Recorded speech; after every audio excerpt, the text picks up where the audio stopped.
Welcome to the Deep Dive. We take stacks of fascinating sources and pull out those key insights, the things you really need. That's the goal. Today, we're diving into, well, a really pivotal moment from a story many of you know.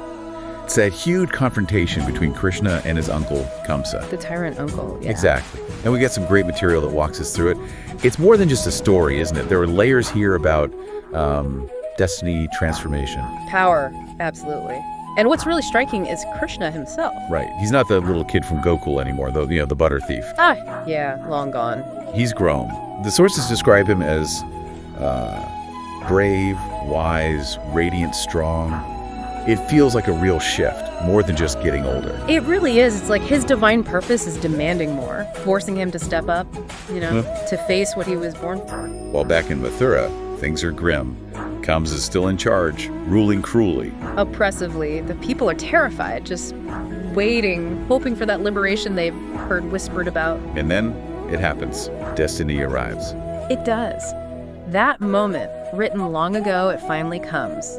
The texts tell us Krishna and his brother Balarama leave Vrindavan. They head for Mathura. From the peace of the countryside, right into the lion's den, basically. Pretty much. And as they get closer, word just flies through the city. They're here. The princes of Vasudeva.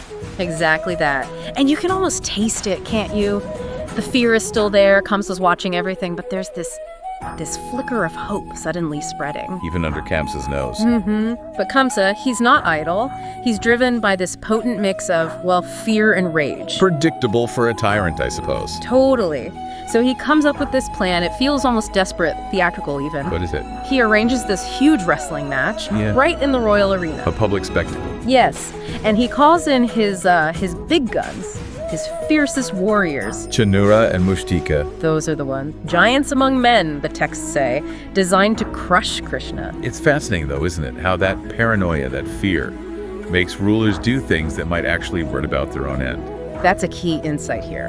Kamsa thinks he can just, eliminate the threat, silence the prophecy with brute force. But his fear is making him reckless. Completely. He's blinded by it. So Kamsa's fear, it's really central. These accounts, they seem to emphasize his internal state, knowing this prophecy has been looming since Krishna was born. Oh, deeply. It haunted him. The sources really paint a picture of a man crumbling inside, despite the outward show of absolute power. He knew, didn't he?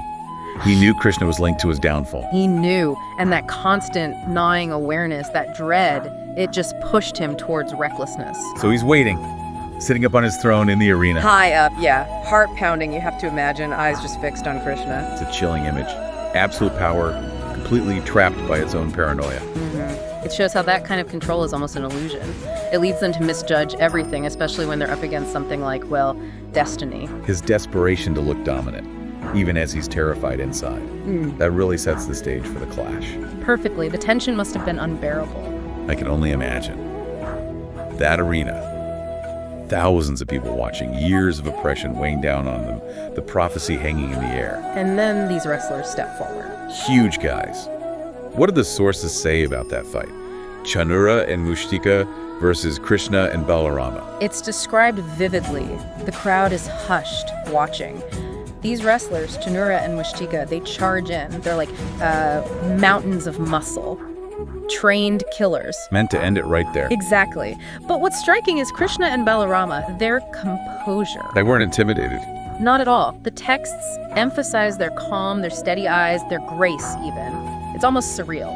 So the fight begins. And it's less like a brawl and more like, divine skill against brute force. Yeah. They move, they counter, they turn aside these massive blows with what seems like incredible ease. Effortless strength, almost. That's the feeling. They don't just defend, they strike back with precision and immense power. It's not just about winning a match. It's a demonstration. A clear demonstration. They don't just defeat Chanura and Mushtika, they completely overwhelm them. Wow. The crowd's reaction. Gasps. Ah! In that moment, you see, the people saw it. They saw what they'd hoped for, but maybe didn't dare fully believe. Their savior was real and powerful. More powerful than they could have imagined. The tide turned right there in the hearts of the people. A truly incredible moment. Liberation starting to feel real. But Krishna wasn't finished, was he? The wrestlers are down, but Kamsa is still up there. Still on the throne, Likely stunned, maybe furious, maybe terrified. Probably all three. What happens next?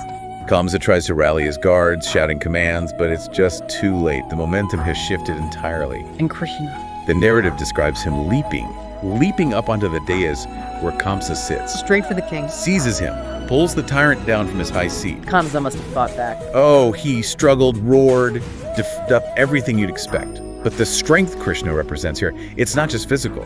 It's the strength of destiny itself. Undeniable. Undeniable.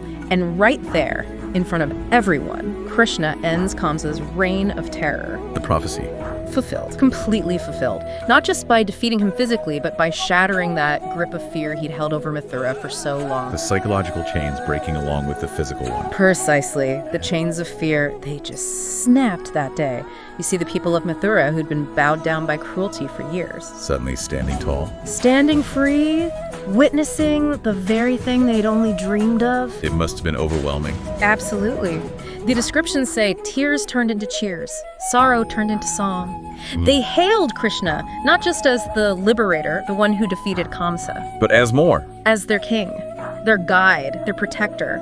It was a fundamental shift, from total darkness under Kamsa to this bright, hopeful future with Krishna. A city reborn, really. An incredible transformation. But, as we think about this huge victory, the prophecy fulfilled, our sources kind of nudge us towards another thought. This massive triumph. It wasn't the end of Krishna's challenges, was it? It feels more like a beginning. That's a powerful point. His life certainly wasn't meant to be easy, even after this. Right. So if each victory just sets him up for greater challenges, and his journey as a king, as a warrior, as this divine guide, has really only just started, it makes you wonder, doesn't it? What comes next? Yeah, what kinds of new trials, what different responsibilities fall on someone who's just been hailed as a liberator and now has to actually lead to govern? It's a huge shift in roles. It really is. Yeah. What does it actually mean for a savior figure to step into the shoes of a king? Think about that transition you broke at the chase. Fantastic. But now you had to build something new. What does that really entail? That's definitely something worth pondering. The weight of that mantle.